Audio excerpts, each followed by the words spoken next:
Um, all right, I'll call the meeting to order. We'll proceed with the roll call, and then we'll have a brief discussion of whether we have to proceed with the meeting in the absence of a quorum. Ken Elite, Lisa Pierce, Here. Phil Carter, Zeno Swednick, and Councilmember Maurer. Here. All right, so there are 5 members in attendance. We do not have a quorum, so I believe there's no action items on today's agenda, but there are discussion topics that if the committee wants to move forward with discussing those, we do have a presentation from our CPA and that is on the agenda. We have one more member arriving. Oh, okay.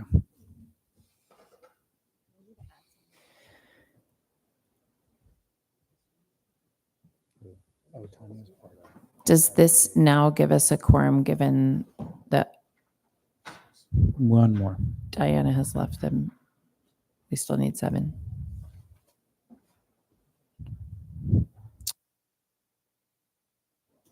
Well, does anyone object to moving forward with the meeting, with the presentation and discussion? All right, we will move forward. So, Before we move forward, I just want to, Joshua Somanai did just show up, so I want to get him in the roll call. Yes, thank you. I am here. Thank you. so we can do our review of action items from last session. I'll give Joshua a second. He's my action tracker.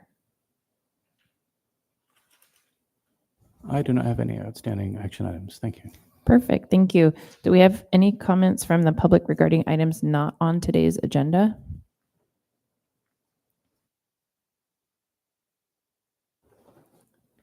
Seeing none, we'll move on to, we have no action items, so there's no need for statements of conflict of interest. Planning Department report. I will self-report and introduce myself. Hi, my name's Emmy Terrio, and I am the new Community Development Director for the City of Sebastopol. I grew up here in Sebastopol on Robinson Road, and one of 9 children from the area. So I went through the local schools, and I love Sebastopol. I'm glad to be back here to serve the community. And I think that is it for the Planning Department staff report. Thank you. And just so we all know, Emmy could have retired, but she's choosing to do this job instead. So we really appreciate her.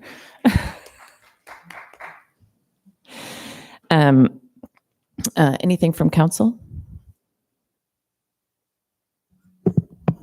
I have nothing to report. I mean, I could talk about what happened at the last council meeting, if you'd like. Give a brief So recap. the planning department was giving the council 3 options on whether or not to, 1, disband the climate action committee, 2, cut the hours back to 10 hours, or, disband and make it an advisory group. I think that was the first one. Cut it back to 10 hours of staff time a month, or do nothing. And so we heard public comment, and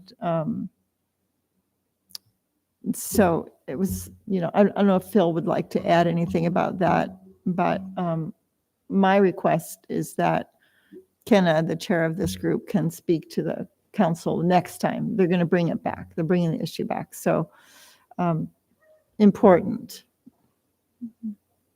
So, yeah. Yeah, we can talk more about it when we get to chair reports. I'll speak some, but also at the council meeting, Diana, our long-term member, finished her term as mayor and council member, and Phil was sworn in as a new council member. So very exciting. And John, was there anything you wanted to add from planning department report? I mean, introduce yourself. Oh, you did? Okay. The other part, I have 2 parts. I will start with bad news. Zuzi, our planning tech, will be leaving the city tomorrow. She is taking a position with the City of Manteca. I am sad to see her go, but happy that she is moving up in the kind of next steps in her career development. So I'm happy for her. So she's been great here. She's definitely going to be missed. So the other thing that I wanted to mention last month that's relatable to this group, we had the community engagement for the downtown sustainable transportation grant workshop that some of the members of the community, including yourselves, were able to attend. It was really good outturn. We got, I believe, over 100 folks come out to that event over the kind of 4-hour time frame that we had. Got a lot of good information as this was, the first public outreach event with more to come. So when we get to, I think, the spring or summertime, we'll be doing another outreach event for that project. So I will be sure to let this group know when those updates are coming. Thank you. And I think I'm confident that I'm speaking for all of us when I say we are going to miss you so much, Susie. It's been wonderful having your support and presence. And I'm guessing this means, just to clarify what that report means, is that website revisions will need to wait until a new planning tech is hired and onboarded. You can still send them in. I can't guarantee on how quickly I will be able to get to them, but I will do my best. Okay, well, we'll save non-urgent things for non-urgent times. Okay, well, congratulations, Susie, and it's very sad. We will move on to our regular agenda. Do we have any working group reports for activities not on the agenda?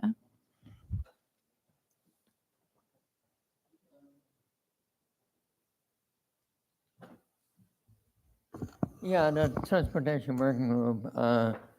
One thing we started discussing is an initiative in Petaluma of a micro transit or possibility for citizens, where they dial in and they get a little van in front of the house and they be brought in the service area. So this is paid for by federal money, and we have been looking at what we have in Sebastopol for quite a while because it's very expensive and it's underutilized, the shuttle, the circular shuttle. So we're kind of talking about this in terms of could we do better in town? So that's one thing I want just to mention. And the other thing is last session I presented a draft letter about fleet electrification. And since then, Steve sent me some further documentation. One was a city council resolution under Sam Spooner. You remember Sam? So there was a city council resolution under Sam Spooner, and that said that the city would search for low carbon, zero carbon solutions for its fleet. So we want to integrate that in the letter that we're writing. There was contact between a contract between the city and the county to do work on electrification. That is like from 4 years ago. That seems to be forgotten. So kind of the big question here is, how do we guarantee institutional memory about resolution, about contracts, about contact? If a new council comes in, new city staff comes in, may not be familiar with these things, how can we do better in remembering as a community, as a city, commitment that we made in the past, contact we had in the past, contracts we had in the past? So that's kind of the overarching question here. That's all I have to say. Well, Zeno, I think you've made a very good argument for yourself to remain on the committee. I'm Biden's age, so I don't want to fall into the Biden trap. Fair enough. Any other working group reports for activities not on the agenda? Those are very exciting ideas from transportation as well. The micro transit is really interesting to explore. Any other working groups have anything to add? All right, so we will move on to our very exciting main event today, which is a presentation from RCPA, and then a discussion with the members of RCPA who are present, or the staff, about how we can align with regional efforts. So take it away.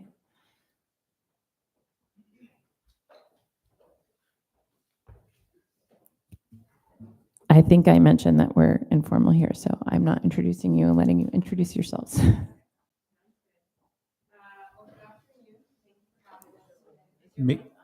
Press the, yeah, Push. just press Okay, it. can you hear me now?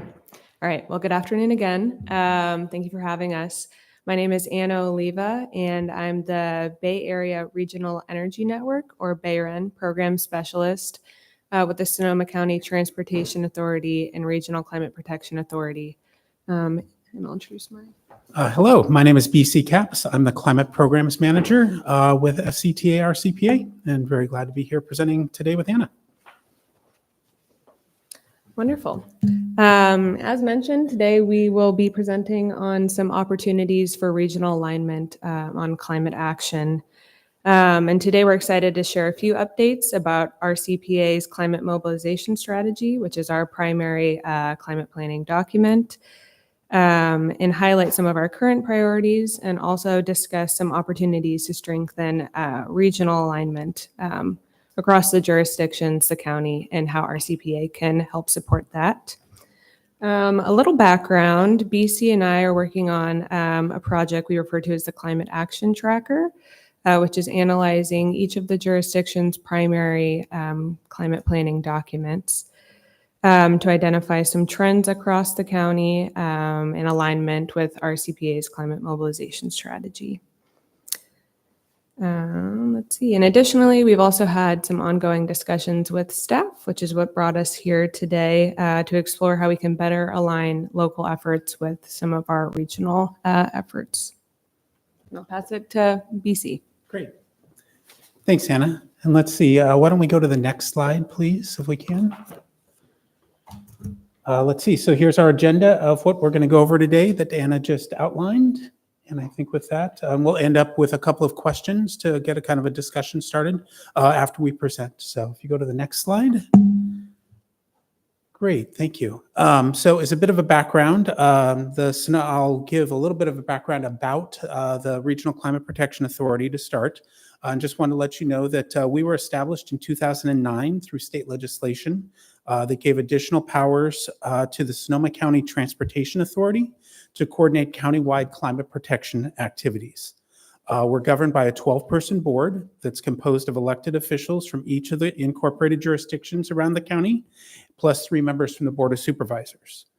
We work in partnership with numerous other countywide agencies which have complementary missions and objectives centered around climate change. And these partners include organizations such as Sonoma Clean Power, Sonoma Water, the Ag Preservation and Open Space District, Zero Waste Sonoma, and the county's Climate Action and Resiliency Division, also known at times as the Energy and Sustainability Division. In 2019, there was an initiative was started for all the jurisdictions in the county that was led by RCPA to adopt climate emergency resolutions and develop, and with that, RCPA led that charge, getting all of the jurisdictions to adopt climate emergency resolutions, and we began development of a climate mobilization strategy to attempt to mobilize countywide actions. The resulting document was adopted by our board in March 2021 with an updated goal of reducing greenhouse gas emissions by at least 80% below 1990 levels and achieving an increase in carbon sequestration that is large enough to remove the remaining CO2 from the atmosphere.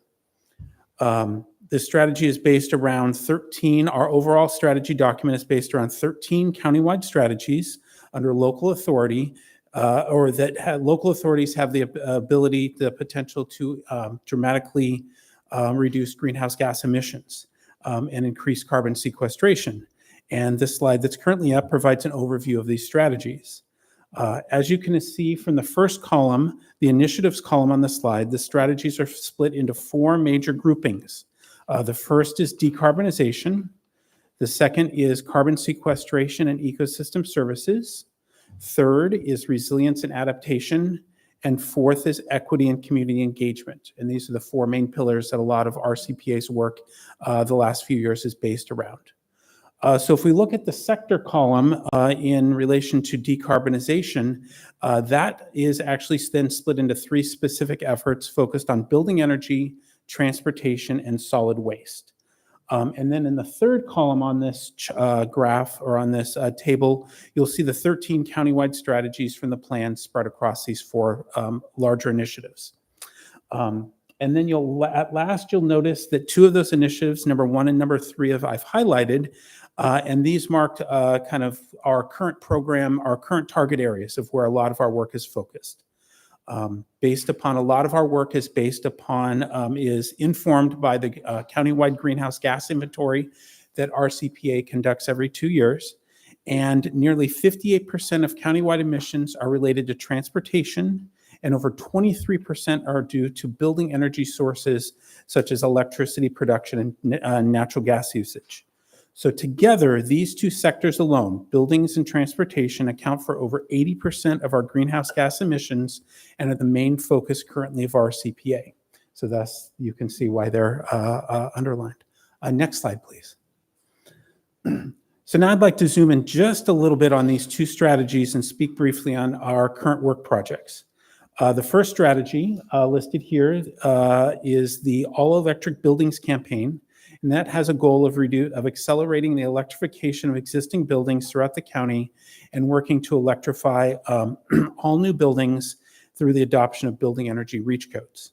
Within this arena, we have 2 active projects, and you can see that's in the 4th column there. First, RCPA and our members are currently developing an equitable building energy action plan to analyze the county's existing building stock and to provide recommendations on policy options that can be taken by local government. Expected topics in this action plan to be covered include building energy reach codes, retrofit pathways for existing buildings, incentives and financing to help pay for this work, and workforce development support for the local contractor force. Additionally, the action plan will incorporate a number of social equity principles to ensure that lower income households and those living in disadvantaged communities are not left behind in this transition to all electric buildings. Our second major area in the building energy arena is on the Water Upgrade SAVE program that's administered by the Bay Area Regional Energy Network, known as BayREN, and implemented by RCPA. This program provides an innovative way for both residential and commercial water customers to install water-saving upgrades at little or no upfront cost, and then to pay for those improvements using the money saved from the reduced water usage. This program is currently active in Sebastopol, and Anna can speak in depth about the program if there's any questions from the committee members as when we wrap up. Switching gears now to look at transportation initiatives. The next strategy in the climate mobilization plan is the Drive Less Sonoma County campaign, with a goal of making it easier to get around Sonoma County without a car. It's important to note here that RCPA staff works very closely with our sibling agency, the Sonoma County Transportation Authority, and we are all working together on these transportation efforts. Specifically within the transportation realm, there's 2 efforts I wanted to highlight today. First is the countywide active transportation plan update, which is currently underway, and Sebastopol is one of the jurisdictions included in the efforts to prioritize bicycle and pedestrian improvements and to support countywide and identify strategies for the implementation of projects and programs and support countywide bicycle and pedestrian coordination throughout the county. The review period for this draft plan has just recently closed, and the consultant team is currently reviewing public feedback for the current document for incorporation into the final document. But that will be finalized and will be coming back as a public or with the final draft sometime next year, I believe. And finally, the last effort I wanted to highlight here on this slide is the upcoming update to the Comprehensive Transportation Plan. This plan provides a long-term vision for transportation across Sonoma County. It's updated every 5 years and is the main reference document on current trends, demographics, and travel patterns around the county. The plan is the guiding document for transportation funding and long-term planning, with projects selected at the countywide level moving up to be represented in MTC's regional transportation plan, with the goal of receiving potential funding allocations. Work is currently progressing to refresh this plan and update the project list, and that work will be progressing throughout the next year, with a planned public workshops on the draft plan prior to the adoption by SCTA RCPA Board of Directors. And as you can see, there's a fair amount of work currently focused on reducing emissions from both buildings and transportation sources. Next, I wanted to pass the microphone back to Anna, who can provide a deeper focus on the Sebastopol's Climate Action Framework that was adopted by your council in 2019. Thank you. Great. And if you could go to the next slide, please. Wonderful. So as BC mentioned, due to emissions and also how SCT and RCP are resourced, in our analysis of the Climate Action Framework, we did focus primarily around transportation and the building and energy actions that were identified in the plan. Specifically, these 3 actions that you see in front of you here.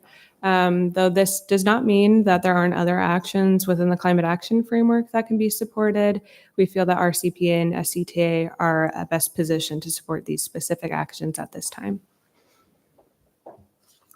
Next slide, please.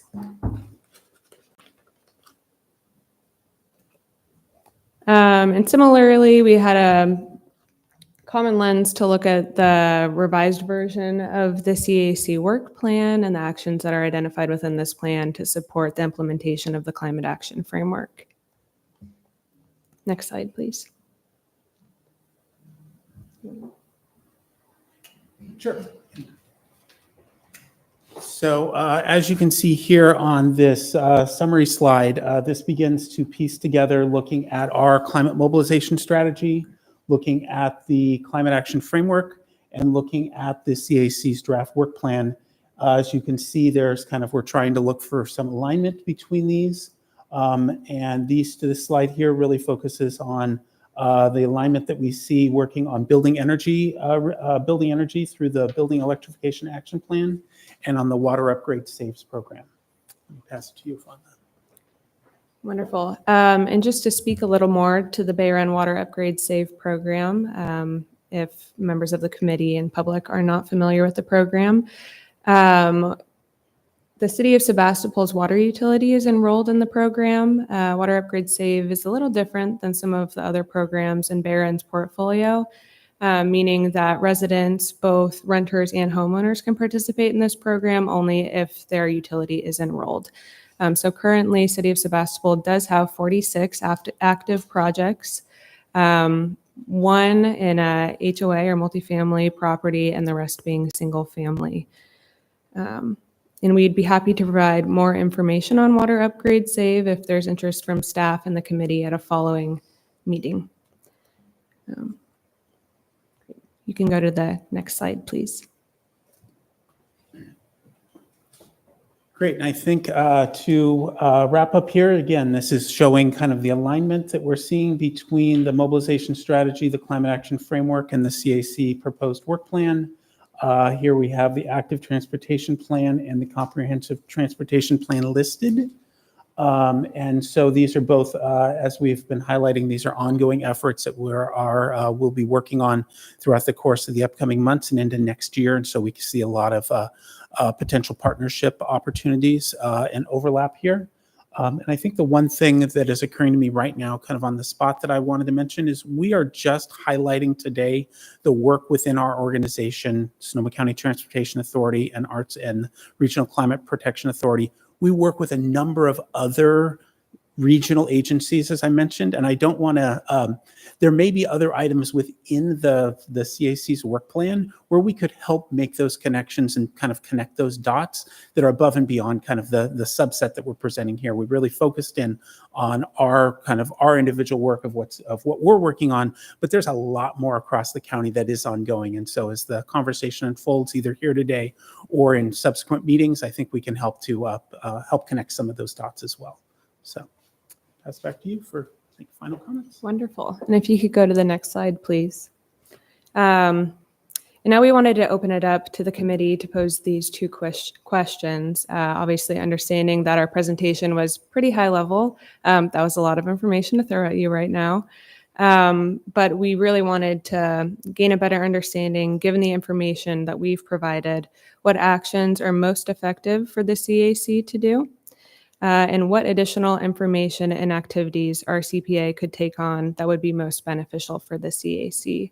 An example being a follow-up informational presentation if there's a specific area of interest that we mentioned in our presentation.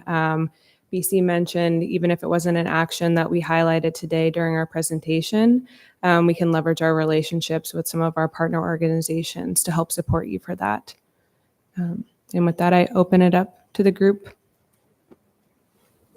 Thank you so much for that presentation. It's so helpful to have partnership outside of our little city limits.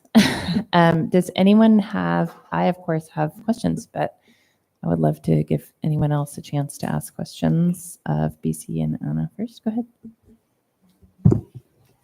Hi, thank you for your presentation. My question is about access to the SMART train. And Sebastopol is not on what's called the corridor. And so we do not have an easy access to that. And I'm wondering what you can do to help get us a shuttle. And I want to know the history of that request and the history of any actions that have been taken to get a shuttle.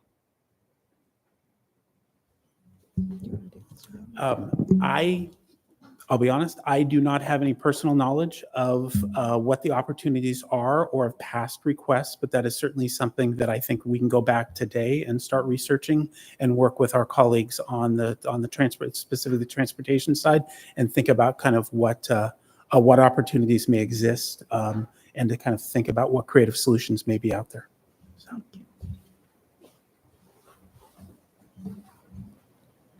Hi. I have a question about water conservation.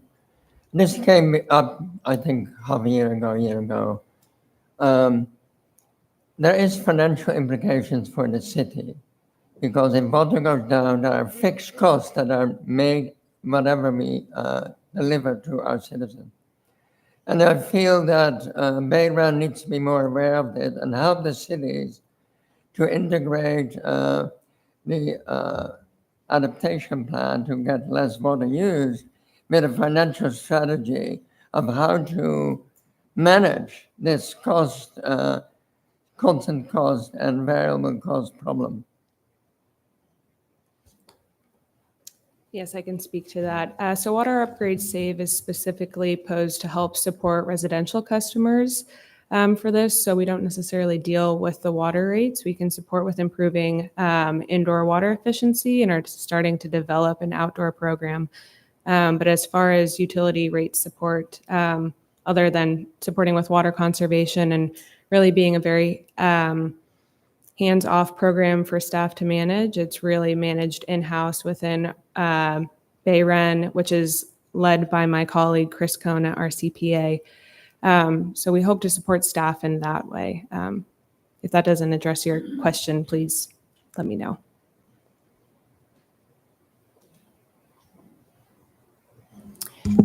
Yeah, thank you for coming and for sharing this information.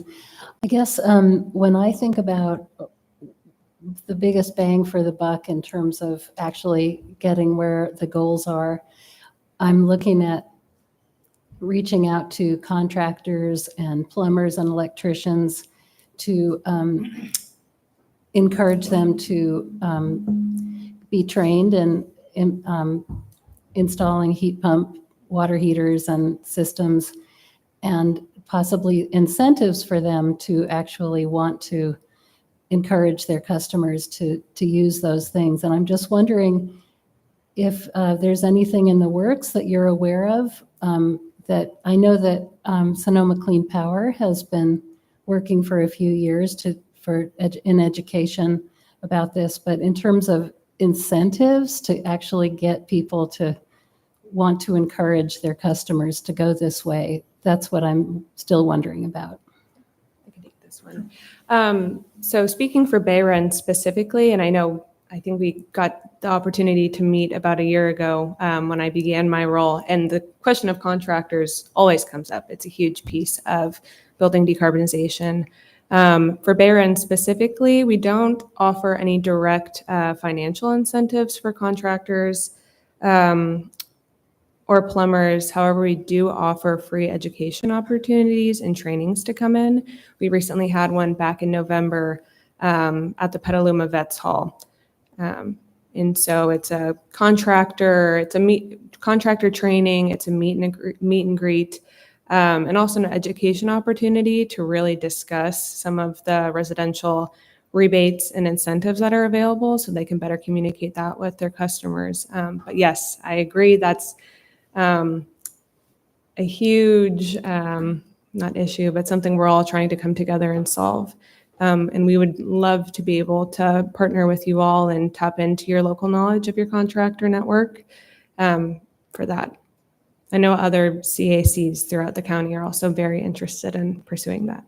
I think everybody's wanting the same thing, money to, Yes, yeah. to draw people in. Yeah, it's hard to come up with incentives if it's not around something around money. Yeah. Thank you. Yeah.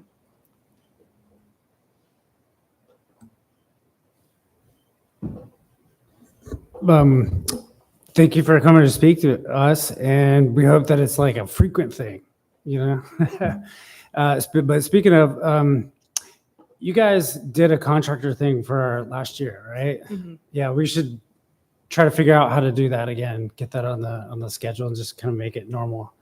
But I was thinking we need to also keep our lines of communication open, so that maybe if there isn't a static page, there's a continuously updated page, one source of truth, so we could go there and, you know, without going to Rewiring America, and kind of see like what the programs are, where are you going, you know, what you're doing for small towns, and like how we can reach out, you know, because you're not going to be able to push too much to each of us, and we're not going to be able to reach out. But you know, even though we're starting our journey, and Petaluma is quite a bit along theirs, there will be like other small towns up and coming, like Cloverdale or whatever, or St. Helena, or, you know, they may need the same thing without being able to reach out and just discover what the possibilities are, or where you guys are, you know, as far as determining things like that. So I'm wondering if you like have it like a newsletter, like once a month, could like inform us, or somewhere where we can keep abreast without having to like micromanage all of the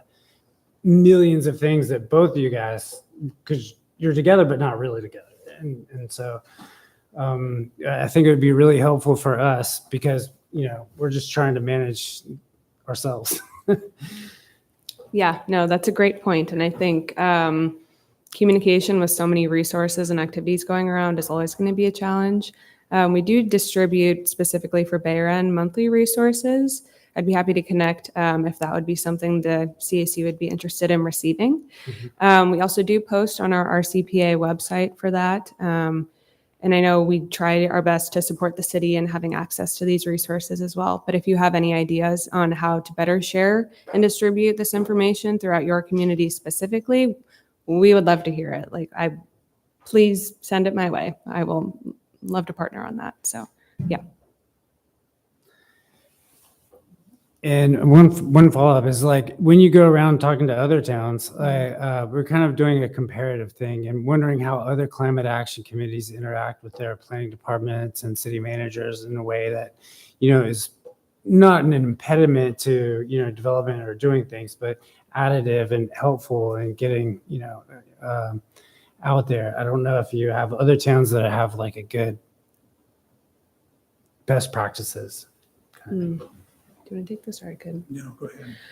Yeah, I would say I don't want to compare towns or do any rankings. I would say Petaluma, with the recent adoption of their blueprint and leveraging their CAC, breaking it into ad hocs, has been really beneficial. Recently, they had a joint meeting for their CAC and their planning committee.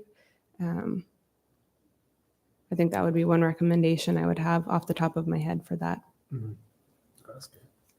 Do you feel, I know this is not your job really to explain the structure of other cities' climate action, but when you mention breaking their, I'm unfamiliar with what Petaluma has done. So if you feel able to describe what changes they've made, that would be great. Oh, goodness. I'll do it at a really high level. They also do have a CAC meeting this coming Thursday, if you have the time to attend that. I know they recently broke out their CAC into 4 primary ad hocs, I believe, focused around buildings and energy, transportation, and I want to say sequestration, possibly natural So, and working lands. Definitely fact check me on that. But yeah, I know you guys have your working groups that you break up your CAC into. I think they have some larger buckets that they put their CAC members into. Who would be the best contact for, do you know who their chair is right now? I believe their chair is Amy Actley, and their staff liaison is Deb Fox. To put both of them on the spot. Thank you, sorry. It's okay. And we put you on the spot, so fair enough. Anyone else have something to ask before I move forward? Yeah, go ahead. I'm just curious if you have a model for setting up a town like ours with the gray water system.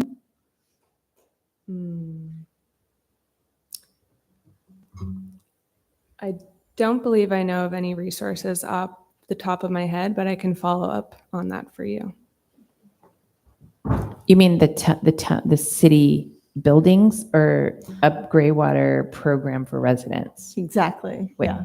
both? For residents For or residents. both, but For my residents. first thought was residents. You know, if one city's doing it and they can explain how they did it and got the information out to people so that the public can do it, if we could, have a model like that, then I know there's interest. I'm interested. Daily Acts is pretty much the go-to resource in this county, and they're based in Petaluma, but they go all over. I mean, we do have a local resident who's very interested in looking at gray water solutions for our town, so he would love to work with our committee on that. Anything else before I move on to more questions? My questions? Go ahead. Yeah, I'd like to talk about adaptation. I mean, it's on your agenda, it's on our agenda. And probably the public is more interested in adaptation. They realize that what China is doing in mitigation is much more impactful than what we're doing in town. Right, so mitigation is a worldwide issue. Adaptation is more local, where you have more control over your environment.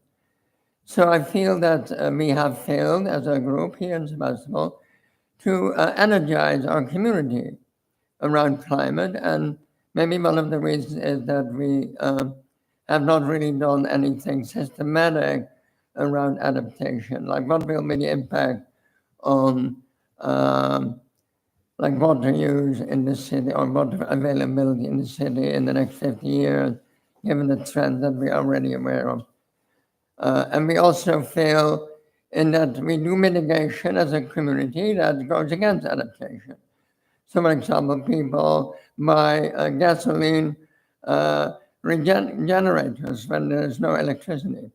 And so that is something that fell through the crack.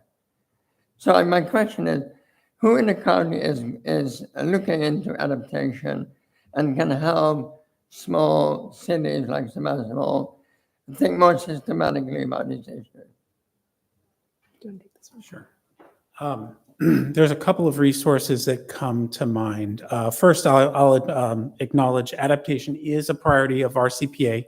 And it is on our work plan. It is one of those things that we have not been able to spend as much time kind of and focus on just because of limited resources. And certainly, but when we think about and the major effort that I know about within the county on adaptation is really so far has been focused on heat. A lot of extreme heat issues is certainly, I know that there's been a fair amount of work on looking at extreme heat issues, and outdoor workers is one initiative that I know has been moving forward.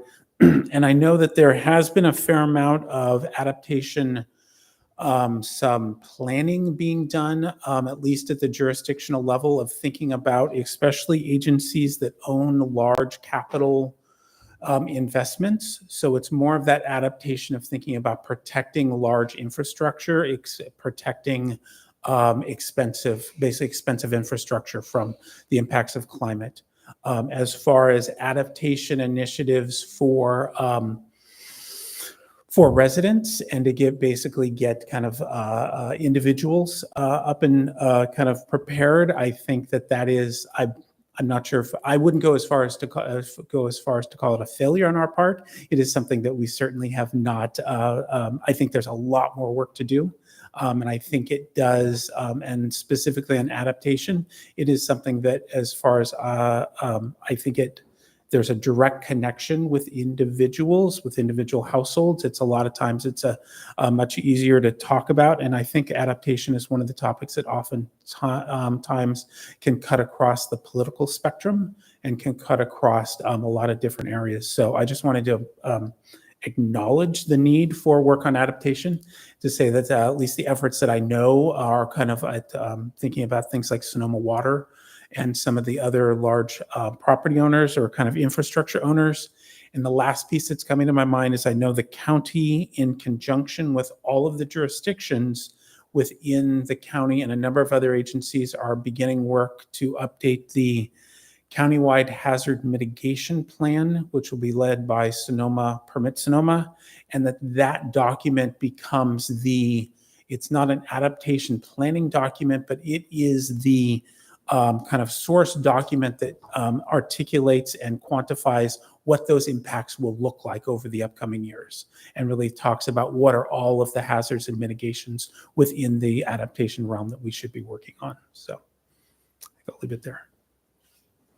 Thank you for that. I would add that the county health department, our local fire agencies, our local emergency services, and many other of our county level departments have been working on adaptation strategies for a while now, and that the state will be requiring all general plan updates and hazard mitigation plans to include a climate component moving forward after, I'm not sure what the date is, but so there is a lot happening in adaptation, which is sometimes why climate action specific groups kind of hold the torch for mitigation. Because there is public demand for adaptation from existing government structures. So we can talk more about that. This is my world. So okay, I have questions. So I'm looking at slides 7 and 8, and thank you guys. I'm sorry that you have to stand up this whole time. I apologize for that. I'd love it if you could just go through each of those. We've got like 4 categories, and talk a little bit about what you see as the real opportunity for local input. Like I know you were saying, it's great for us to know our local contractors. And then we're responding with like, it would be great if we had like, county level incentives. Where's the synergy, or do you have examples of where local groups have moved the needle on any of these particular items, or where you see opportunity for a local group to move that needle? Do you want to go? Or? Okay, then I have a few comments. Sure. I think one theme that I know comes across on all of these, and it's embedded in here, and well, one theme is education and outreach and community engagement.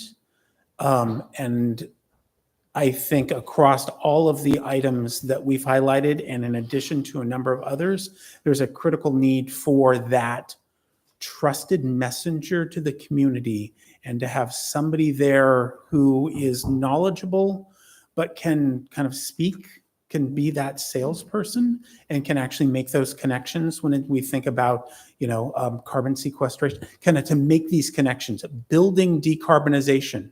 Oh, that means changing your water heater, right? Having those conversations. And so I think that there's an incredible role both within the members of this body and across a number of other entities across the county to kind of play that role, even though it is oftentimes kind of a less glamorous role.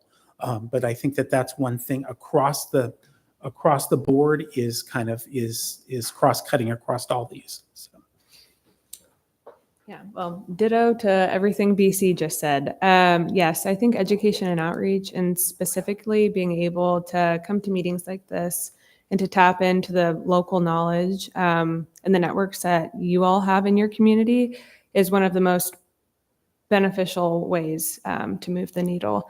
And obviously from where we stand from our CPA, which is a little removed because we're not tied to any specific jurisdiction or community, that's where we hope to improve our partnership. Open to recommendations from this group specifically on that. And I think there's also, speaking to the built environment specifically, there's so many resources and there's so many rebates, and it's constantly changing and evolving, and it can be pretty confusing. I think we have a great opportunity to direct people to some of our existing resources that we have.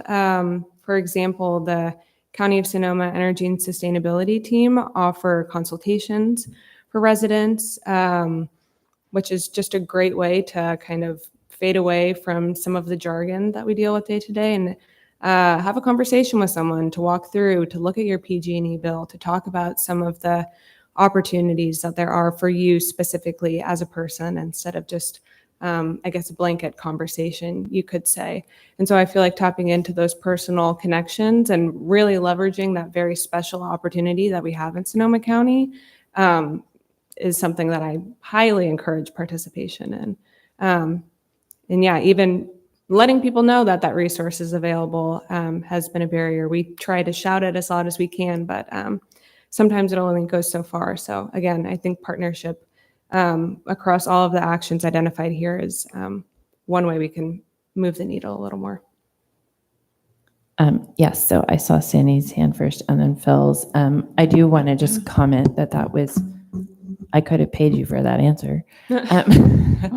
Partially because our city, and I think John's probably made you very aware of this, is undergoing a massive staff transition. We have a very young council in terms of longevity of experience and institutional knowledge. I think, Sandy's been on for 2 years now, and she's been climbing the mountain. Even as a longtime council watcher, I think it's a steep climb. But we have new public works coming in. We have a new community development director. We have a new city manager. We have a new city attorney, and we have no money. So looking at a strategy to move us from where we came into this of big dreams, we're going to create a community resilience hub that's 100% electrified and generates its positive, net neutral, blah, blah, blah. Like, we've gone from, big dreams to okay, what makes sense right now, right here, where we don't have any DECs in this disadvantaged communities in our jurisdiction. We don't qualify for so much of the money that could be out there. And so education and outreach does seem like the direction we're headed for now, while we maybe incubate some other projects for when the budget picture changes and we have some shovel-ready things like that we've been working on and refining to be ready to go when there's a little bit more money available. So that was my personal opinion. I'm not speaking on behalf of the committee. But Sandy, you want to go ahead? And I also just want to invite our members of the public to participate in the conversation. Just let me know if you want to ask a question or make a comment. So you mentioned Sonoma County has an energy and sustainability team. Is that what it's called? So who do they serve? like, and how would someone contact them? And is there a cost associated with it? Is it free? How do we learn more about this? Great question. And one small note on that. So it's part of the Climate Action and Resiliency Division, or CARD as it's often referred to. They're in the process of undergoing a transition for their branding. So you may also hear them referred to as the Energy and Sustainability Team within the county. For the consultations specifically, yes, they are free consultations. So there's no cost associated with that. And as for the audience that they serve, it is a range. They have a unified service delivery model, meaning that they represent multiple programs. We actually contract with them directly to offer our technical assistance for our Bay Run programs, for example. We have our Codes and Standards program, which is led by Christine Condon with the county. And she also oversees our public buildings assistance programs through Bay Run, which are new, recently launched. Very exciting. And we also have Dory Estrella with the county, who leads our education and outreach, as well as our residential facing programs. They also offer support for the PG&E local government partnership. They manage the green business program. And so they do serve a wide variety regards to our audience. So I would say local government staff, businesses, and residents. And how do you contact them? Their website is also being updated right now. I can pass on their direct contact information following this meeting if you'd like. Thank you. Yeah. I also just wanted to add that same team with the county is also the team that implements or administers the Sonoma County Energy Independence Program, which is a financing program that is available for residents and businesses to help. It's a property assessed clean energy program that can help allow finance the upgrades to buildings as well. So it's kind of all, it is, in my opinion, it's the closest we have in the county to a one-stop shop. And I'm very proud to be able to partner with them with all of their incredible services and then try to make these connections.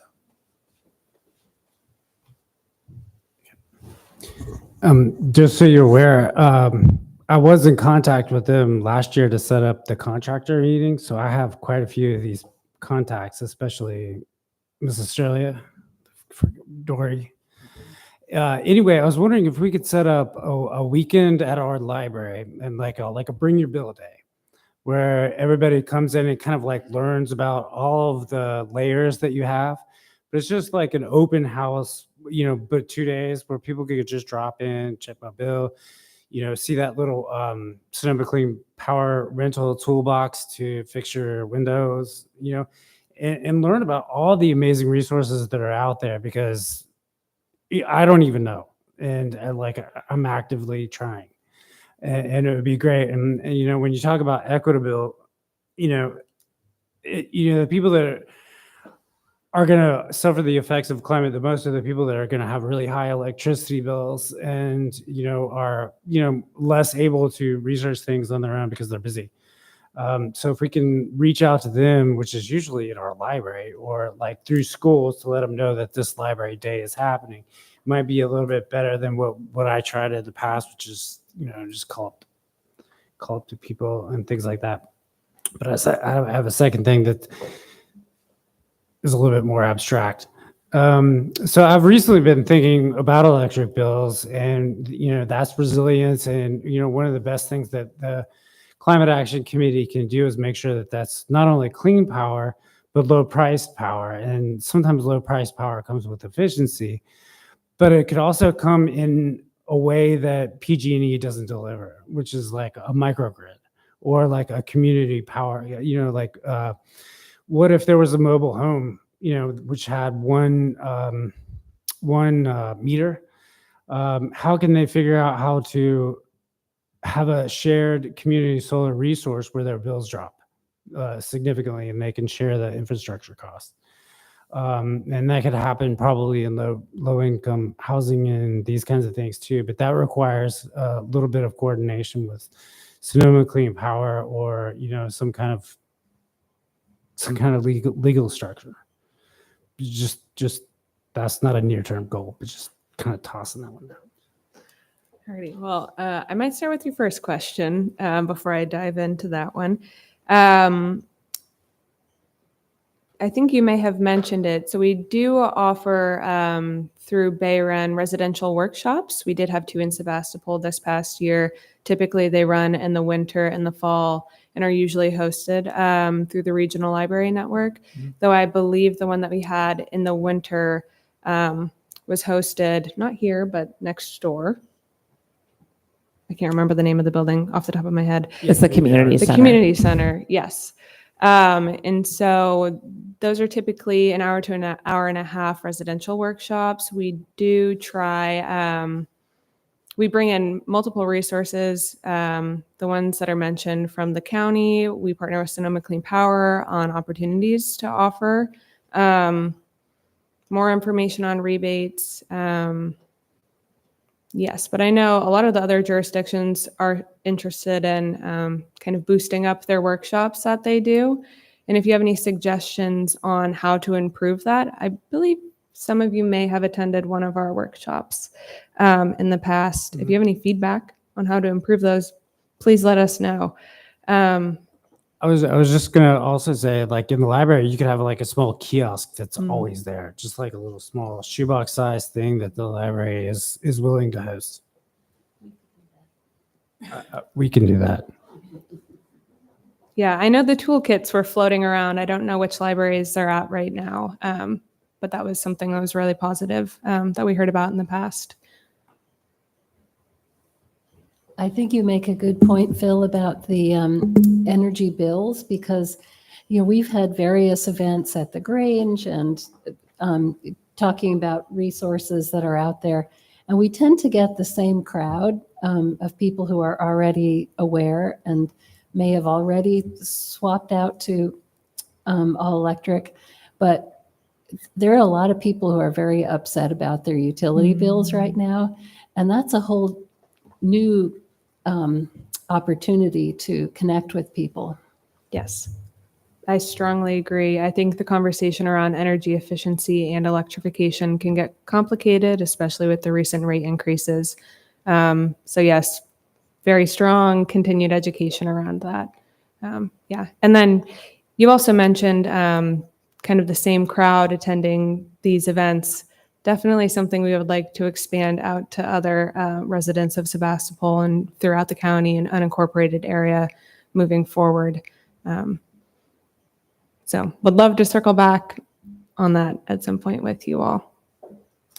Yeah, do you want to? Sure. And I think you were also asking about microgrids, and that is, I think there's a lot of interest. I've heard a lot of interest across a lot of jurisdictions about microgrids. The people that I speak with, though, that I've spoken with that have the technical knowledge, very much caution against putting too much faith or too much personal investment into the concept of microgrid. In reality, it may become much more difficult and not actually worth the effort in some cases. But it is something that is very attractive. At RCPA, we have actually just applied to, are waiting to hear back. We've just applied to be part of a peer learning cohort, national cohort on microgrid planning for jurisdictions. So that's something that we're hoping to hear back from this month. It would start in January. That would be a bit of getting us in contact with kind of a nationwide kind of network of individuals that are working on these. And I know the other complicating factor with microgrids that I also am aware of is that there is a rate design. And basically a lot of it has to do with rate design at the state level that's been announced that actually makes it quite financially unattractive to install microgrids. It's kind of, one can think about it from the perspective of how to move the electrons around, and it makes a lot of sense. But when one thinks about it from the dollars that are needed, it actually doesn't make financial sense. But that is something that we're kind of actively attempting to work on and hoping to get good news on this cohort. So, just from what you're learning, are we moving more in the direction of virtual power plants than microgrids in terms of future planning, or? I actually couldn't say. I think these might be getting into some technical questions that are probably better suited for, say, Sonoma Clean Power staff, who have, I think, a much better handle on that. But I can certainly do want to acknowledge that there's a lot of community interest in the concept of microgrids. And I think what we're trying to figure out is, in reality, does it make as much sense as it appears to on paper? So.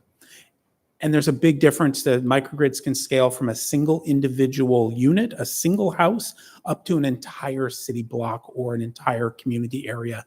And so even within the concept of microgrids, there's this huge, large spectrum that needs to be explored further. Well, I will say that just learning that you guys are taking part in that community is an amazing piece of information for us to get, because we do have people in this community who spend a lot of time thinking about and researching microgrids. So, any comment from the public? Questions?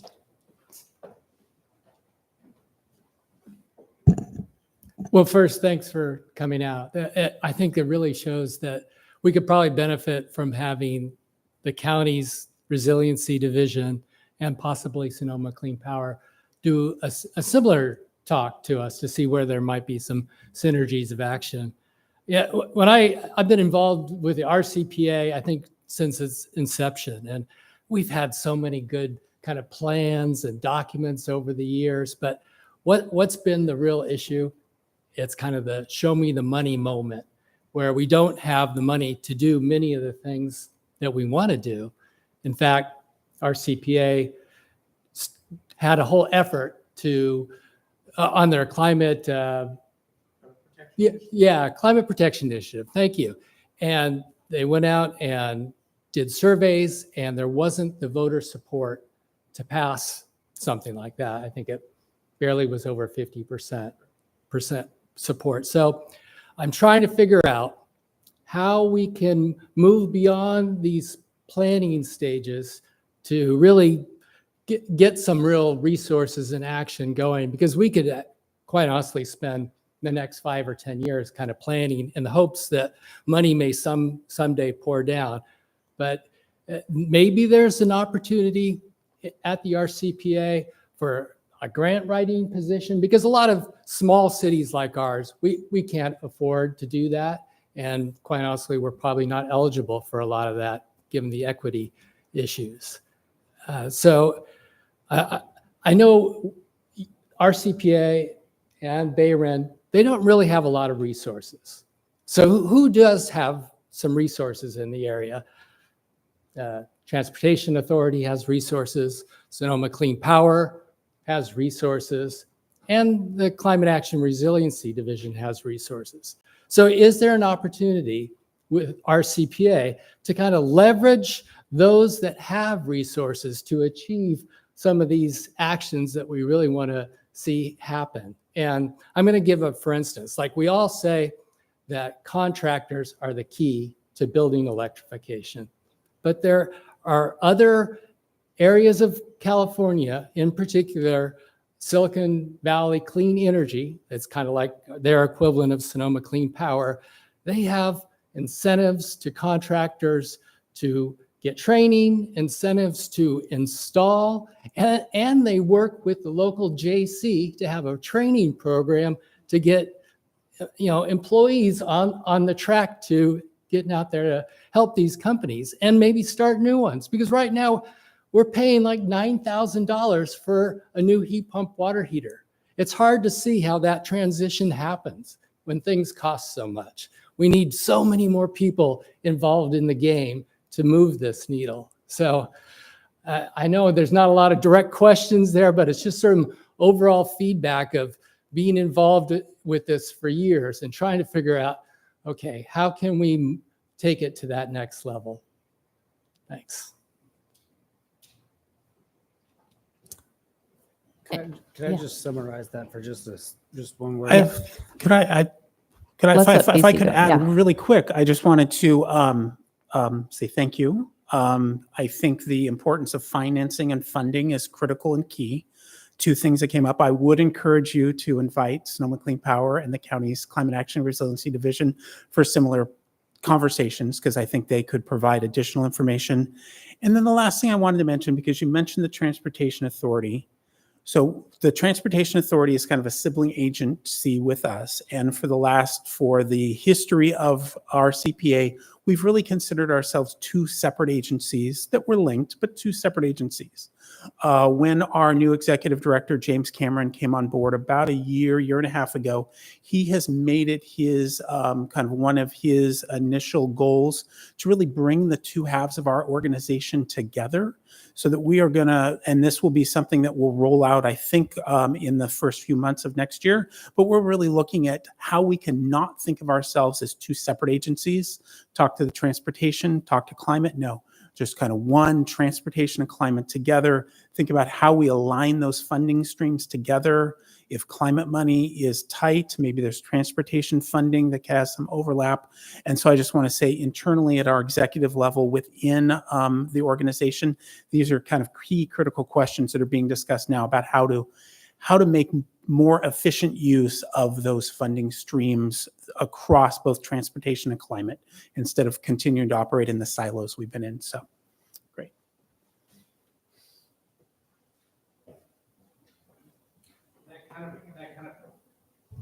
That kind of answered it. I was just going to advocate for grant sharing, like what he was saying. Like, if you guys are pursuing grants, think of the little people.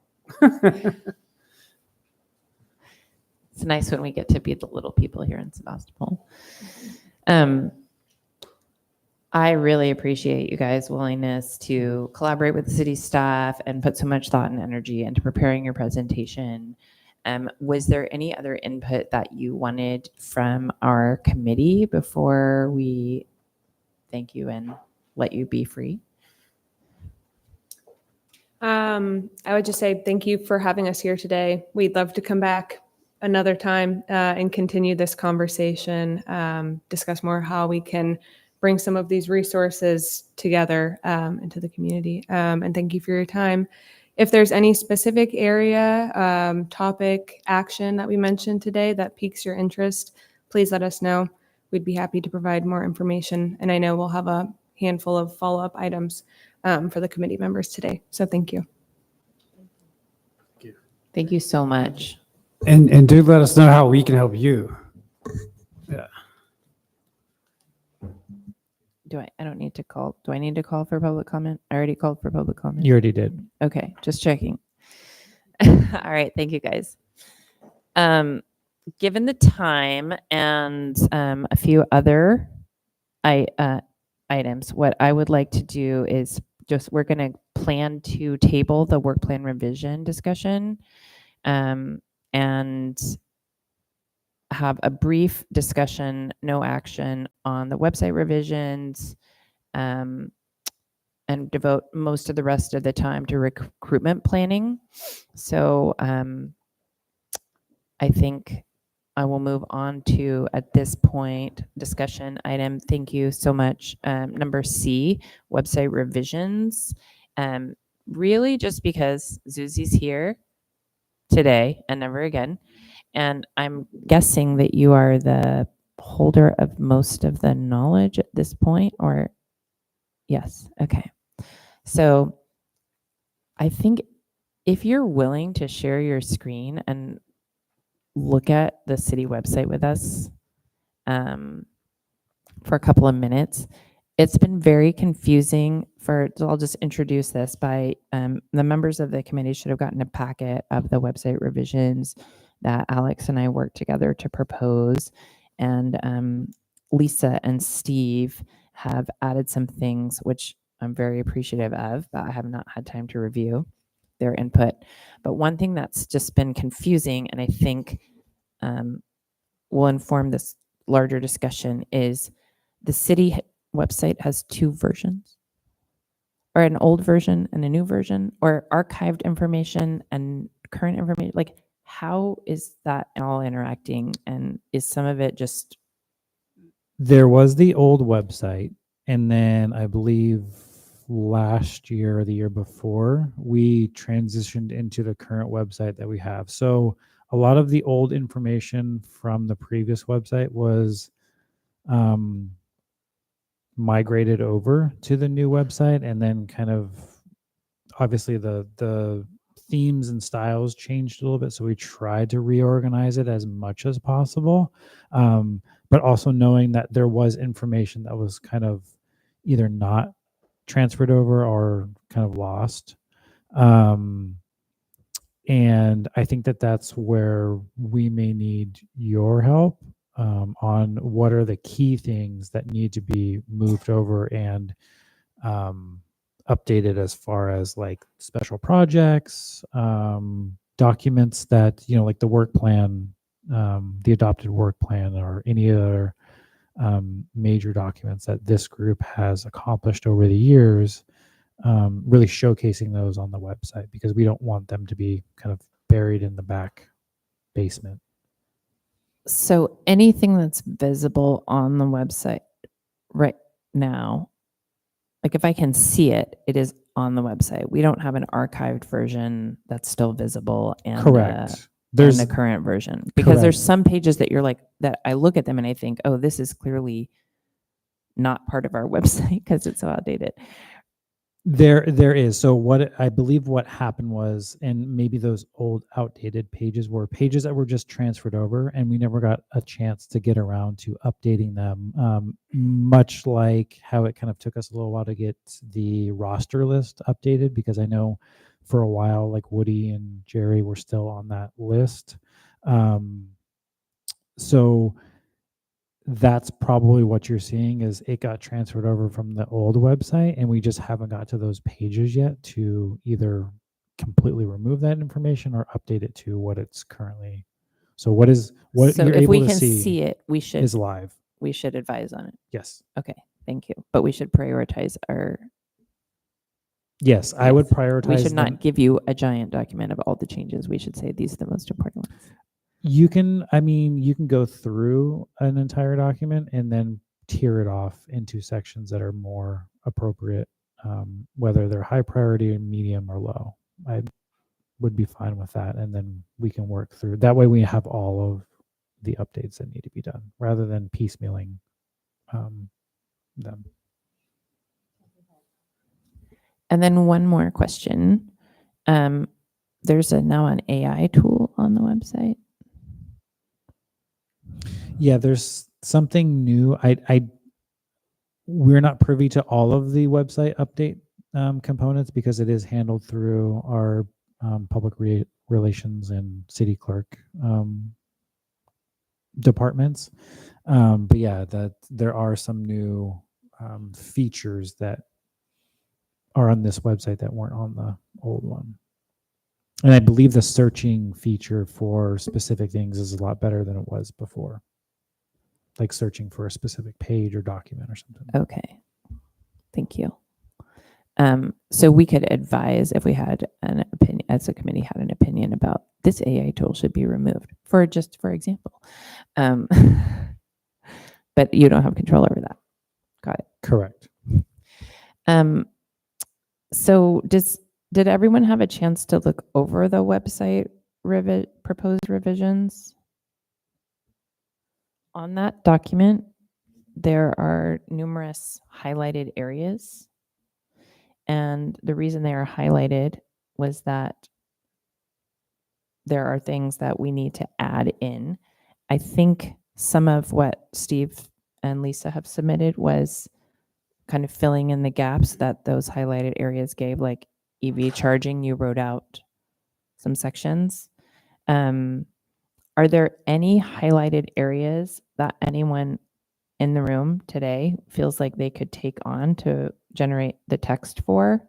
We do have a citizen who is willing to work on the gray water section. And I haven't had a chance to look through all of these things so I'm going to just let you guys speak up and say, we've already written that. I'm just going to go through the highlighted sections one by one. So EV charging, we need updated text, and you've already provided. Okay. The street tree program, the the benefits of trees. Oh, we have a fresh meat here offering to take it on. Sorry, I didn't mean to refer to you as meat. Then we have text for the energy conservation and alternative energy with a link to the card program. Is that something you guys already worked on here? Yeah, we kind of,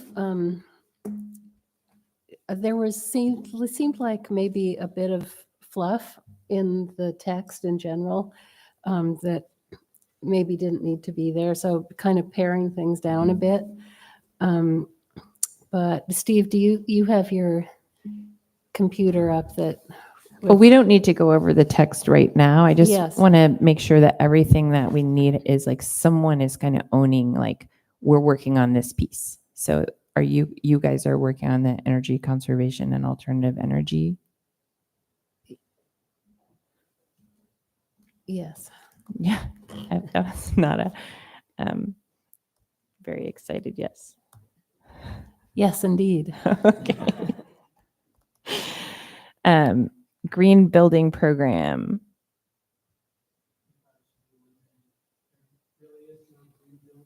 Okay, so just delete that section.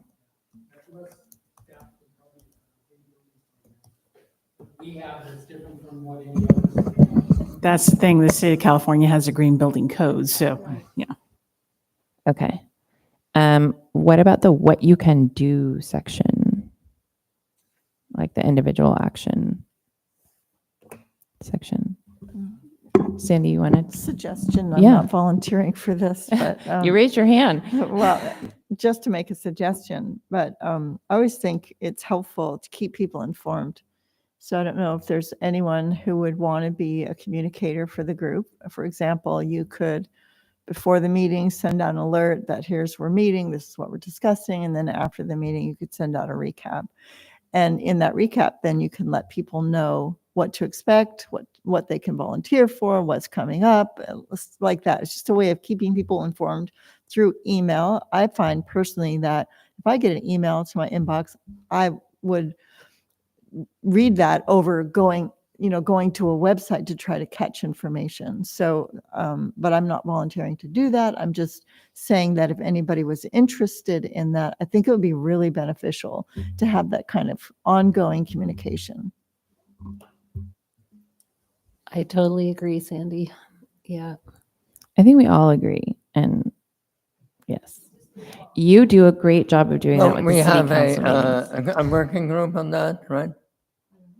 We do have an any- education outreach group. Yeah. And I think the piece that's missing is that volunteer coordinator who's owning the reaching out Right. to our list. But I'm not seeing anybody jump up on the what you can do. So I guess that, okay, go Pierce family.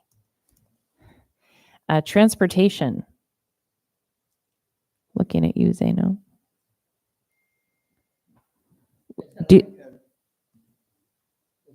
So there's under the, can you pull that up, the Sustainable Sebastopol tab on the website? So we have this Sustainable Sebastopol tab with a bunch of different drop downs. And the text that's in those needs to be, I should have opened with this, updated or fact checked. Like most of the text on most of these tabs is outdated and either inaccurate or not maybe the best, most current information. Yeah, I can do that. I'm just wondering, in terms of, we've already kind of made some crossed out lines and in red and stuff. So I'm It has just, already been done. Okay. no, I'm That's just good. wondering how, if, okay. Perfect.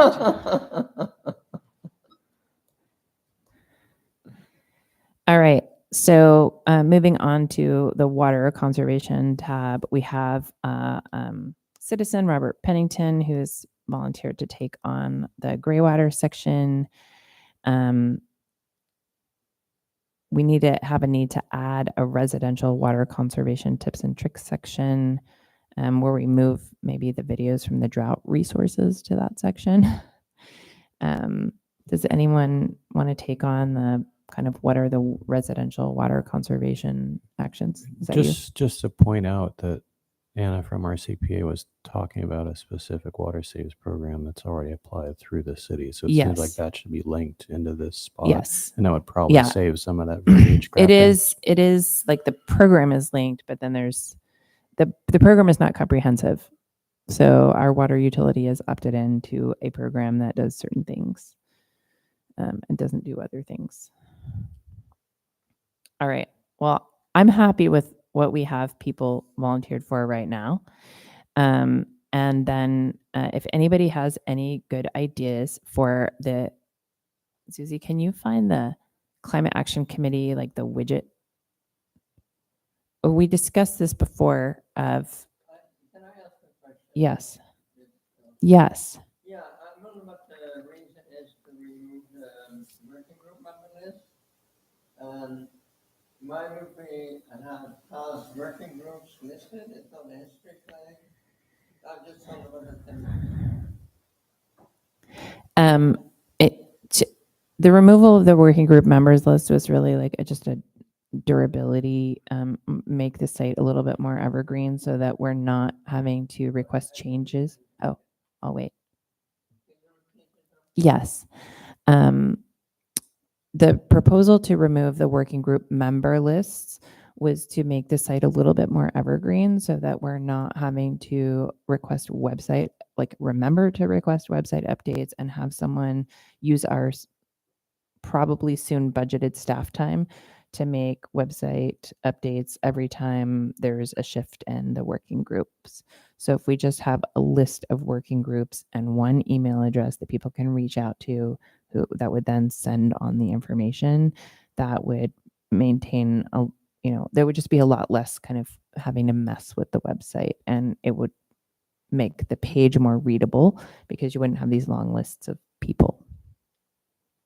Right, but it also you lose something. Right? Yes, you do lose something. So, sorry, you lose something, and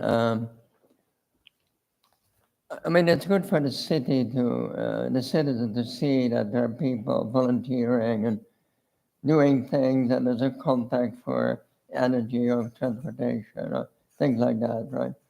So, I mean, if that's been updated once a year, that should not be too much of a problem, I feel. Well, these are definitely all proposals. So this is up to the group to discuss and decide. Everything on this list is an idea based on, going through the website page by page and saying, what do we think needs to happen? So there's probably things that should happen that aren't on this list. There's maybe things on this list that, you guys as a group could say, no, we don't want that to happen. We want to keep the working groups up there. Well, let me register my. Okay. Okay. Perfect. Anyone else have anything to say about other parts of this other than I'm just trying to get volunteers to fill this out so we have a full proposal. Yes. A suggestion around your Climate Action Committee widget picture. I think it would be great to have when you regroup as a smaller committee, to have a picture of the actual members. Take a group shot and have that be your picture. I think it'd personalize it, make it more have people be able to connect to that.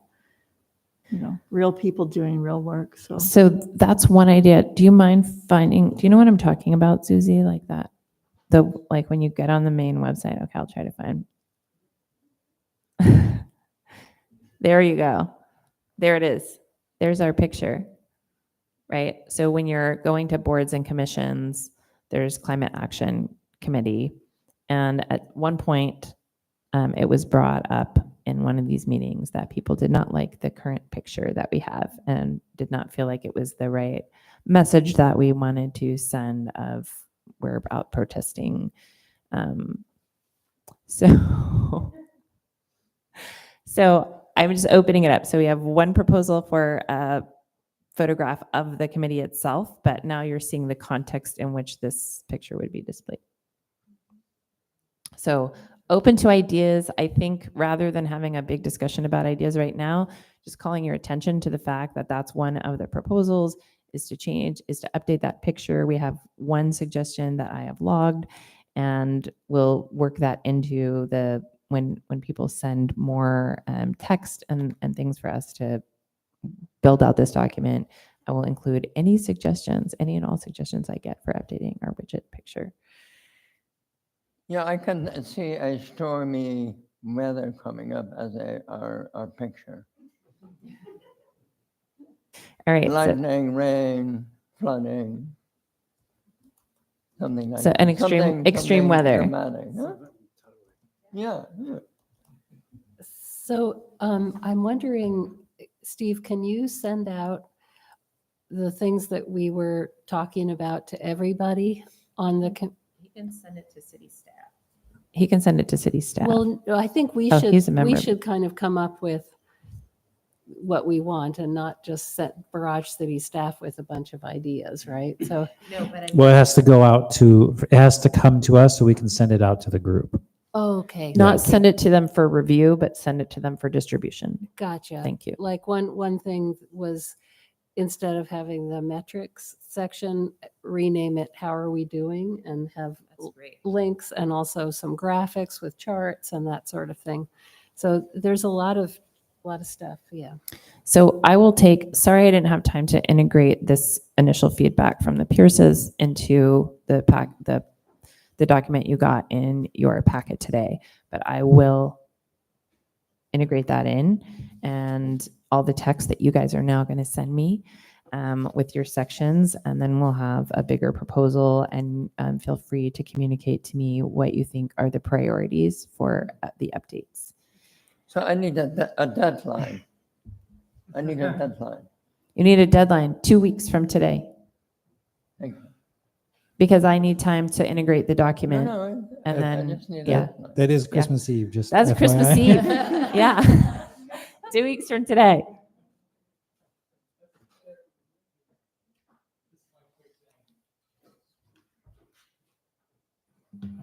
This kind of seems like a priority to me because I just went through it. I'm in the process of applying to be on the committee after all these years. So, and when I got the application, it's a PDF. I think it was revised in November. So good luck for people trying to fill it out as a form.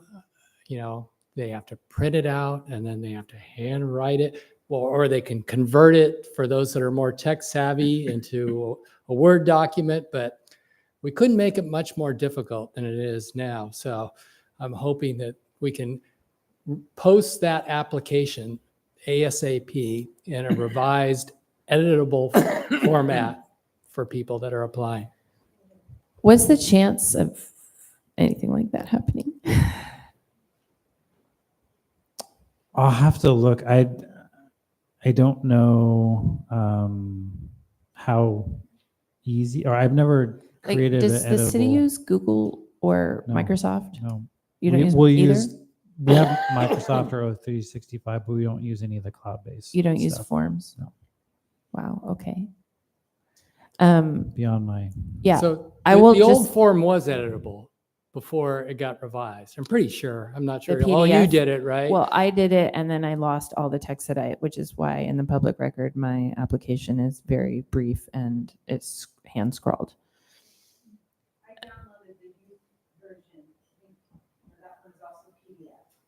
Right, but that's actually not the right version to use. There is a more I'll see if we up-to-date can. version. I'll see if we can create a editable PDF and get it up there as soon as possible. Okay. That sounds great. Thank And you for that. And making it visible and easy to find.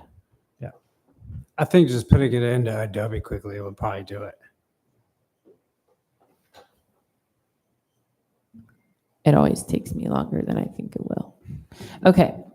Thank you guys so much for that preliminary feedback on the proposed website changes. I think it's going to be very exciting to lean into having a nice website that is streamlined and accurate. Oh, Joshua, I did want to ask you, there's a list of street trees that is very brief, and Santa Rosa has already adopted a list of climate-ready street trees, and I'm wondering if you would have time to look that over. I could, but in all fairness, that is the work of the design review board. It already has a tree committee purview. And a landscape. Really? Yeah, the tree. Well, they're not doing anything with it. I think we could make They're it approved. wouldn't hurt for us to make a recommendation to them. Okay. Yeah. I'm happy to look at lists of trees and see what I think about them. Yeah. But I just know that DRB has the other function of considering trees, and that there's a landscape architect on board there. So They have a list of trees that you are permitted to plant as replacement trees, and that's kind of the recommended list. Is that the list you're talking about that's short? They have a list that says residents are encouraged to plant trees near sidewalks to provide additional shade, which, given the increased heat and our desire to make the city more walkable, is actually like relevant, very relevant to our purview, in my opinion. So, happy to look at it. okay. So unless we have someone that has something urgent and that they need to say in this public forum about the website revisions, we're going to move on to discussing recruitment. But I am going to give one chair report before, which is I'm going to be out of town for our next meeting. And the reason this matters for recruitment is that I think whether we have a meeting in January or not, it's all connected, correct? Like if we... It kind of comes down to the quorum thing again. As you know, there are about 4 people's terms that are coming up at the end of this month. I know a couple of you have said that you would be willing to stay on for maybe a month or so, but not kind of going on any further than that. So if there are any discussion or, action items, it would be difficult to act upon those. And kind of my suggestion that I sent over to you, Kenna, was with the upcoming recommendation for the overall climate action group to City Council, if that number, eventually does drop down to 7 members with, the discussion that we had at our last meeting, does it make sense for maybe the January and February meetings to kind of more or less focus on the working groups getting projects done while we're in that kind of transition period? Because while your group is a city group, it was adopted by a resolution, so it's a lot easier to modify and change as opposed to like our design review board, which is modified by or adopted by an ordinance. So it has to go to planning commission, it has to go to city council for a first reading and a second reading, and then 30 days after that for formal, change. So, in these kind of slower months, that was just my initial recommendation to this group, because, we had this discussion about an hour and a half ago of, not having a quorum and, asking the group if they want to continue or if we should just cancel the meeting. So I don't want to waste any of the committee's time. I don't want to waste any of, additional staff time, and then also our tech support as well. So just throwing that out there. Yeah. I'd like to frame this in a slightly different way, if I may. So 1, Kenna is out of town in January.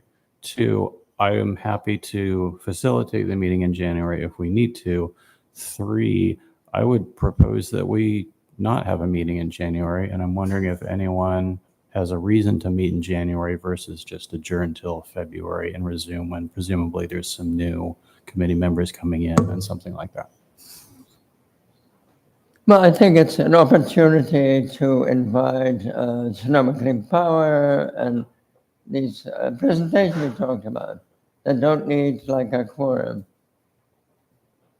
That would be presuming that those guys want to put their presentation together for us during the holiday season. But they have it ready Which- already. They give them constantly. I think my hesitation to do it that way is because then the new members would not yet be seated and would miss the presentation. And I know they can watch the recording, but people tend not to. Yeah, but please share opinions. I can be I wrong. think that last year, this group took January off. Is that correct? Seemed like that was fine to do that, especially when there's so much transition. Didn't last January we had like a powwow, like a casual get together on couches with food and stuff? That was in either October or November. That was where it was a discussion on the Feels so work long ago. plan. I know. And that might be something that we would want to do in the spring with the new members, have another meeting that's formatted that way. Yeah, what do you call them? Like a retreat or something? Or just a Special treat? meeting. It would be a special meeting, yeah, if you had it on a different day or different location other than here. Any other thoughts or strong opinions about January versus no January? I like what Joshua said. I'll second that. All right. Can you review the timeline for us for posting the open positions? Like, what are we looking at with a timeline of changes to the committee, posting open positions, filling the positions? We're going ahead and posting before we have changes to the committee, correct? Correct. So as part of last month's direction was to post the openings as nothing was changing. The recruitment period ends, I believe, the week of Christmas. It was just based off of the timing that we had. If that does need to get extended, then it can get extended if needed. So I believe in 2 weeks or 2.5 weeks, I think it is the closing of that first initial application period. And that is based off of the current group makeup with the 11 to 13 members needing, one person in each of those categories. And then also in the meantime, coming back to city council with the potential reorganization or the overall what this group turns into. If it's that 7-member group with 10 hours of staff time and those specific categories that the CAC recommended, or the city manager's recommendation, or if council decides to completely dissolve the group or whatever the case may be. There's going to be a multitude of actions that the council can make, and that won't be coming back, I think, until next. Is it? The next discussion will be on December 17th. Whether they take action and adopt a reso on that date, I need to look into that, but I believe there's at least going to be the discussion.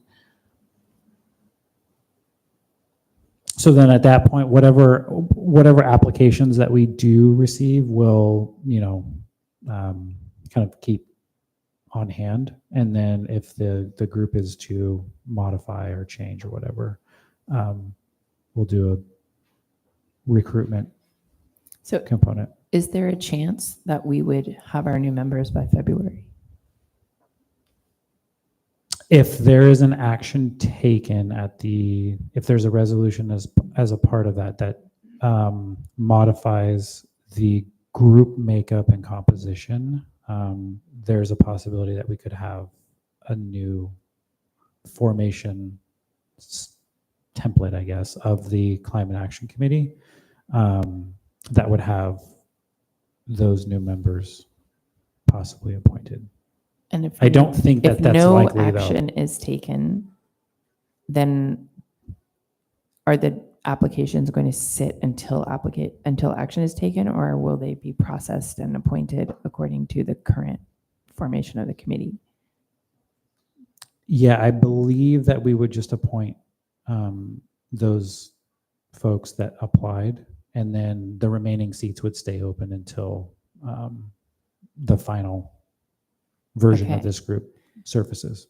So for the purposes of discussing recruitment, we should be encouraging people to apply within the next 2 weeks by Christmas Eve. Is that the deadline? December 26th. 26th. Yeah. All right. So you have longer to apply for the committee than to submit your website revisions. So given what you've heard today and what I'm hearing today, I think it would be best to cancel our January meeting. I don't hear any major objections to that except Zeno's. I only have one objection. I don't see any other objections. I do think that this is a great time to reconstitute this committee. I think that new people coming in will be helpful. I hope that some more of the old people will come on board. I know this has been a really frustrating year with the city budget crisis and a lot of time of this committee being taken with bureaucratic doings. So I feel like we're really well positioned with our new community development director to refocus and move forward in a much more active way. So I hope you will use your networks to try to recruit people to fill out the whatever form of the PDF is currently up there, even if it requires filling it out and turning it in person at the city offices. I'm sure they will accept. They accepted my chicken scratch. So I hope that we can, really put some positive energy out there about recruitment and looking at the larger political climate, saying this is a great time to get involved locally and put energy behind climate work at the local level so that we really keep our institutions and our knowledge base and our institutional memory strong and held forward during a time when we may not have as much support from the federal level. So with that said, does anyone else have any input about recruitment strategies or ideas to share with the group? Zeno? Yeah, so when we talked about this yesterday at the transportation work group, there were 6 names that we came up with. And I'm wondering, should I send them to you? Are you, as chair, interested in pursuing people? I can do that, yes. And then in the next 2 weeks. You Yes, can send it now? absolutely. Yes. Okay. I will follow up tonight. Yes, Sandy. And I think you're going to have more success if you're talking to people one-on-one in person and telling them about the group and requesting, see if they're interested, rather than sending out an email, like an armchair kind of ask. So yeah, make it personal. I think that's what will give you more success. Maybe I'll ask our applicants. Would it be helpful to have, come meet the chair at Soft Medicine or Taylor Lane or, some like low key recruitment events? Obviously we can't put on a big event, but to have some open coffee with a member. Okay. Anybody feel excited about offering themselves up for coffee with a member? I will do it, but I've been trying pretty hard to talk to people, so I think you've done your Glad to. fair share of door knocking this year.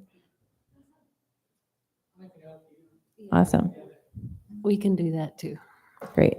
So we'll maybe try to let you know some dates very soon and let Sebastopol Times know as well.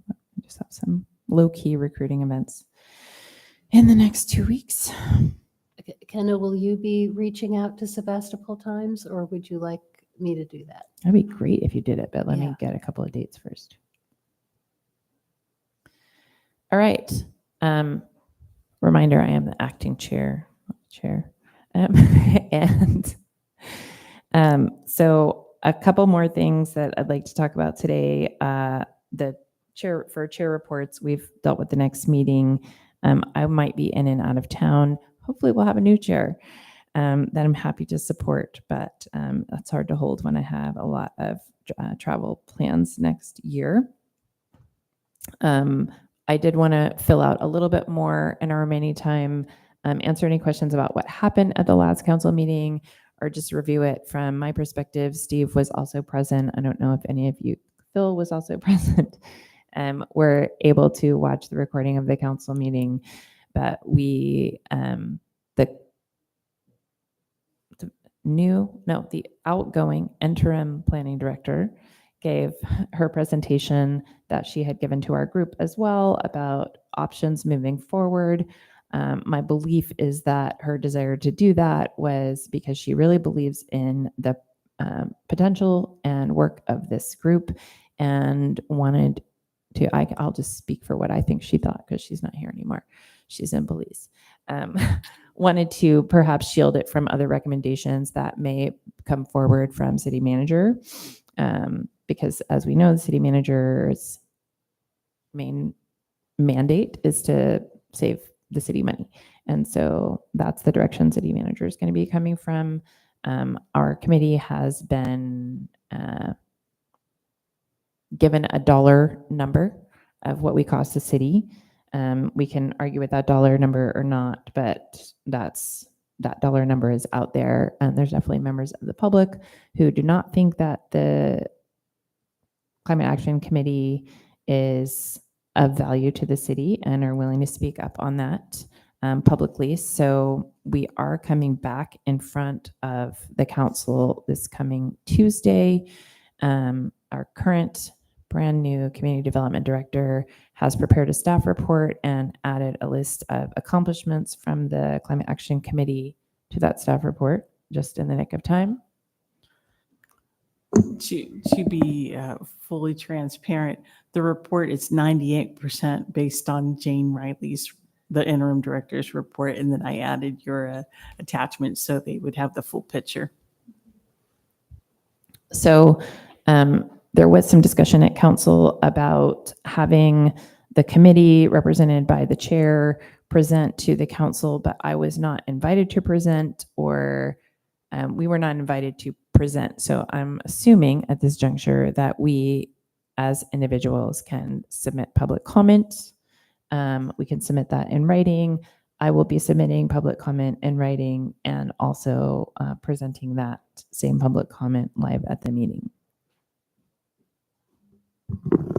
I thought that I asked for the staff to allow you to present at the 17th meeting. You did ask for that, but I don't know how it works. Let me ask the city clerk if the timing wise, if we have time for that. And because you did do the attachment, at the very least, you would be able to present what was the content of the attachment. So let me look into that and I'll get back to you. So the main issue on the table, I believe, for the council is the Climate Action Committee worth the money that is spent on maintaining the Climate Action Committee? Under the proposal that we already discussed and supported of limiting staff time, creating a staff budget for the committee, the majority of that money that the city is spending on us goes away. We're still costing, I believe, under the cost estimates, about $15,000 a year under the budgeted staff hours time. We can look in Jane's presentation, but it's still a cost to the city in a city where, or it's still a calculated cost, not a direct cost, a calculated cost to the city in a city where, $1,000, $5,000 is considered meaningful amounts of money in the current budget cycle. So anyone who wants to submit public comment, I would encourage you to focus your comments on value that has been provided or can be provided to the city through maintaining the Climate Action Committee as an official city committee, given that this group already discussed and decided to recommend remaining a Brown Act structure and an official part of the city government. So that is my comment. I'm open to thoughts from staff or other members if anybody has a different kind of take on how that meeting went or what the priorities of council are in making their decision.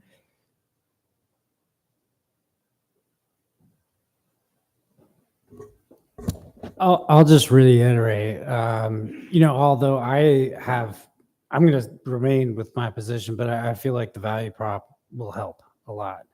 I'm not sure that we have to, try to appease everybody who feels like there's a higher number attached to us, but I do think that we should prove that we have value and worth beyond, just doing nice things.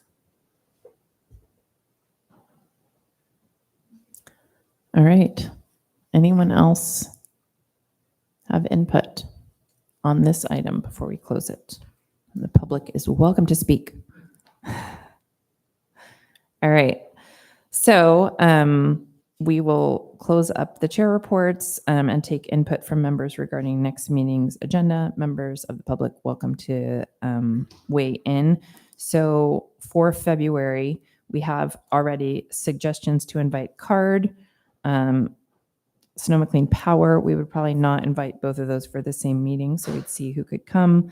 And we need to work on our work plan revisions and our website updates. So Just a thought here. I know that CARD is busy, and I really like the idea of having another event at the library or someplace and inviting them to do a presentation.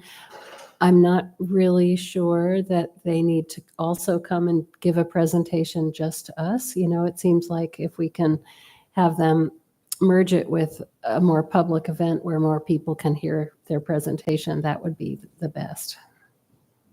I would maybe recommend, like if there's a date that you guys are targeting, that it's after one of the Climate Action Committee meetings, so you can promote it during the meeting as well, on top of the other channels of promotion for that event.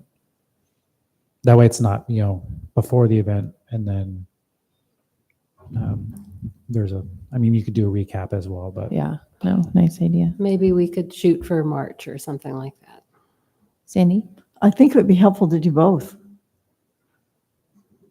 so that you have a record of that and people can watch it and learn. I'd like to learn more personally. They'd be coming to do it twice. Well, it may not be the same. We can have a discussion with them because one might be more of a strategic planning conversation and one might be more of a like residential resources conversation. So that we might have two separate conversations. Any other thoughts before we close up about next? Yes, Zaino? Yeah, so Joshua and I are members of the Citizen Advisory Committee of the Regional Climate Protection Authority.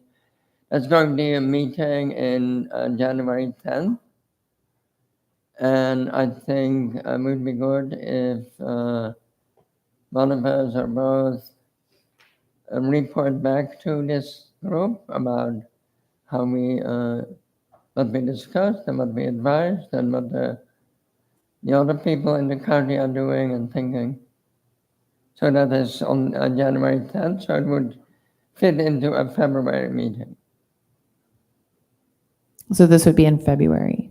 Well, that's it. That's the next Yeah. meeting, yeah. Yeah. I love that because it's a way to get you guys to come to one more meeting. So I do want to acknowledge that we do have members who, given that we are not having our January meeting, may or may not continue to attend because their terms are expiring. We hope that you will continue to attend until we have new members seated, and even after that you will just miss us and stay. But I really want to acknowledge the amount of time and effort and frustration and service and work has been put in by these members. I believe it is Zaino, Lisa, and Joshua. Are you? And Alex. And Alex. and Emmett. And Emmett. And Emmett. See, so many. Not Lisa. Not Lisa. Okay, I had my numbers wrong. Thank goodness. I just panicked when I said your name. I was like, wait, that can't be true. So yes, the members that are needing to step off, I'll make one last ditch effort to try to get them to stay. But understandably, it takes up a lot of time. It's during the weekday, and not everybody has a boss who's like, yes, go to your city meeting. So Thank you guys so much for your service and your dedication to the Well, I had larger a climate question work. about my point. We can present as a member of the public early in the meeting, or it can be put on the agenda at some explicit 5 minutes. 10 You minutes. guys, yeah, if the guest speakers get to say, like, we'd like to come at the top of the meeting. Although I will say we have, don't come for 20 minutes, the first 20 minutes, if you don't want to sit through 20 minutes. But yes, you can set a time that you get to present.